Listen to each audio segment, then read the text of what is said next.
यो यात्रा त्यति सजिलो रहने छैन। यो यात्रामा धेरै प्रकारका चुनौती र अप्ठ्यारोहरू आउनेछन् र धेरै दबाव आउनेछन् र धेरैले किल्ला गर्नेछन् र धेरैले मजाक उडाउनेछन्।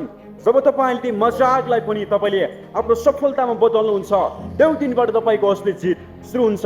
त्यसैले माई फ्रेन्ड्स, आज तपाईँलाई कसैले सपोर्ट गरेन भनेर हरेस नखानुहोस्, गिभ अप नगर्नुहोस्, सहयोग गर्नुहोस्, हेल्प गर्नुहोस्, सपोर्ट नगरोस्, इट डजन्ट म्याटर। तर एउटा कुरा चाहिँ एकदम म्याटर रहन्छ, त्यो चाहिँ तपाईँले आफ्नो कामलाई हरेक दिन कन्सिस्टेन्सी गरिरहनु भएको छ कि छैन भन्ने कुरा चाहिँ it's very very important in my friends.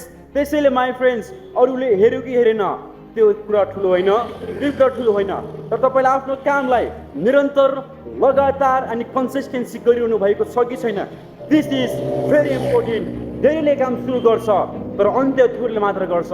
त्यसैले माई फ्रेन्ड्स, यात्रा सुरु गरिसकेपछि पनि अन्त्य पनि तपाईँले नै गर्नुपर्छ।